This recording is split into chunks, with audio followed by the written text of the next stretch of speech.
The year is 750 CE. Across the Middle East and North Africa, a wind of change is blowing. The Umayyad Caliphate, once a formidable power, is crumbling from within. Corruption is rampant, and discontent festers among the populace. It is in this tumultuous climate that a new force emerges, the Abbasids. Bearing black banners symbolizing their revolution, the Abbasids rally support from those disillusioned with Umayyad rule. They are descendants of Abbas, uncle of the Prophet Muhammad, and believe they have a rightful claim to leadership. A cunning strategist named Abu Muslim leads their forces, igniting a rebellion that will forever alter the course of history. The Abbasids, with their message of justice and piety, galvanize the masses. From the plains of Persia to the shores of North Africa, people flock to their cause.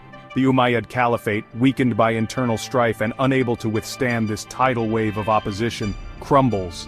In a decisive battle near the Great Zab River, the Abbasid army crushes the last vestiges of Umayyad resistance. The victory paves the way for a new era in the Islamic world, one that will usher in a period of unprecedented intellectual and cultural flourishing.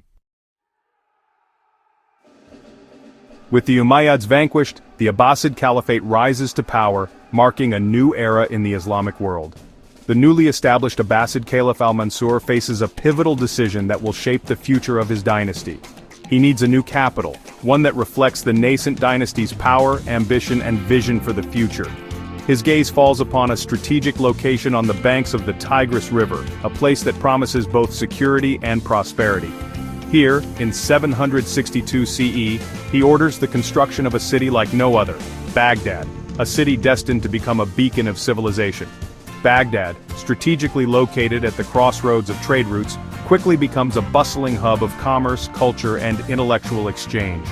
Its unique circular design, with the Caliph's palace at its heart, symbolizes the radiating power and unity of the Abbasid dynasty. Al-Mansur spares no expense in adorning his capital with magnificent mosques, libraries, and palaces, each a testament to the city's grandeur. Scholars, artists, and merchants from across the known world are drawn to this vibrant metropolis, eager to contribute to its flourishing culture. The city's fame spreads far and wide, attracting the best and brightest minds of the age, each bringing their unique knowledge and skills. Baghdad becomes not only the political heart of the Abbasid Caliphate, but also the epicenter of a cultural renaissance that will illuminate the world for centuries to come. The House of Wisdom, a grand library and academy established in Baghdad, becomes a beacon of knowledge and learning. Here, scholars translate ancient Greek, Persian, and Indian texts, preserving classical knowledge and making it accessible to the Islamic world, thus fostering a rich intellectual tradition. The seeds of a golden age are sown, setting the stage for an era of unprecedented cultural and scientific achievements. Under the Abbasids, the Islamic world experiences a period of unprecedented intellectual and cultural flourishing.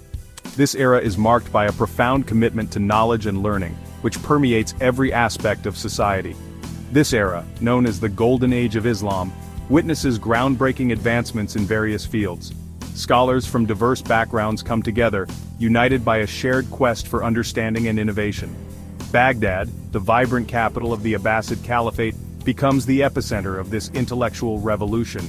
Its streets buzz with the energy of merchants, artists, and thinkers, all contributing to a dynamic cultural milieu.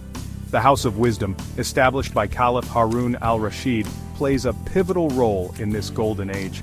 It serves as a beacon of knowledge, attracting the brightest minds of the time. It becomes a magnet for scholars and intellectuals from all corners of the world who flock to its doors, seeking knowledge and patronage. The exchange of ideas here is unparalleled, fostering a spirit of collaboration and discovery.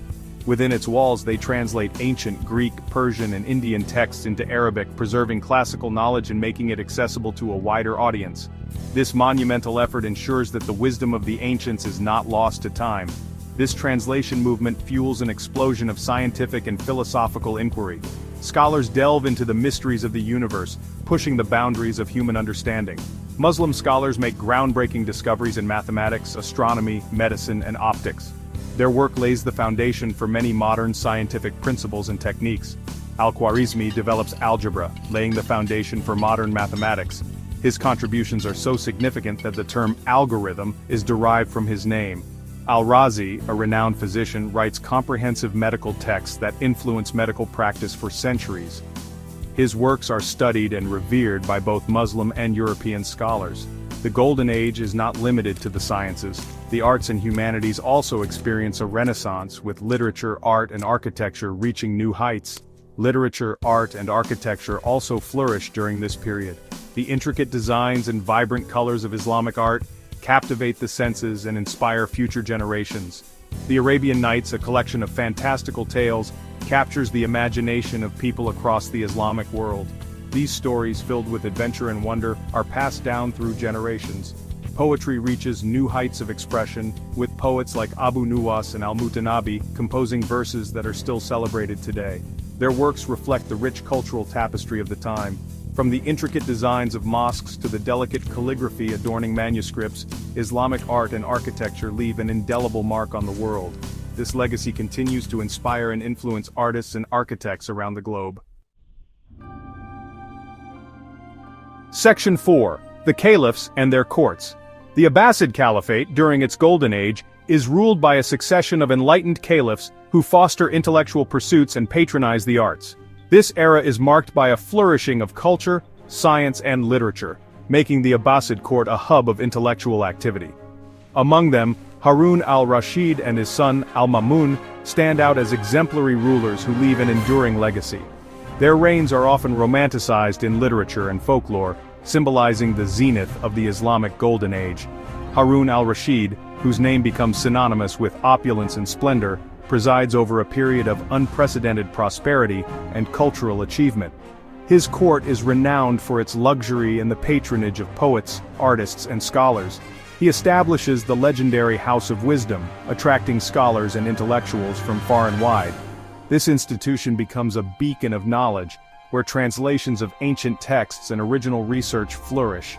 His court becomes a melting pot of cultures where musicians, poets, and storytellers entertain guests with their craft. The diversity of the court enriches the cultural tapestry of the Abbasid Caliphate. Al-Mamun, Harun's son, inherits his father's love for knowledge and continues to patronize the arts and sciences.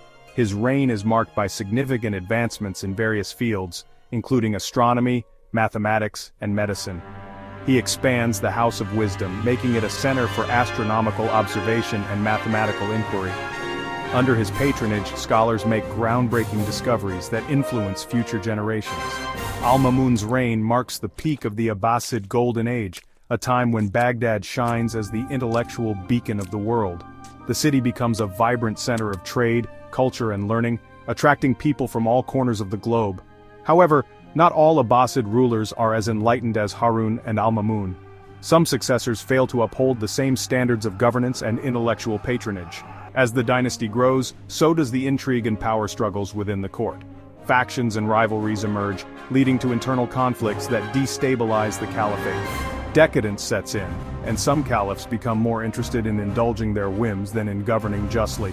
The focus shifts from public welfare to personal luxury and excess. These internal divisions weaken the caliphate, making it vulnerable to external threats. The once mighty empire begins to crumble, unable to withstand the pressures from both within and outside its borders. Section 5. Seeds of Discord. While the Abbasid Caliphate reaches its zenith in cultural and intellectual achievements, the seeds of its decline are sown within its own structure. The vastness of the empire, stretching from North Africa to Central Asia, makes centralized governance a daunting task. Ambitious governors and local rulers see opportunities to assert their autonomy. As the Abbasid caliphs become increasingly reliant on powerful ministers and military commanders, their grip on power begins to weaken. The once centralized administration gives way to fragmentation, as provincial governors and local dynasties assert their independence. The caliphate finds itself grappling with internal rebellions and secessionist movements.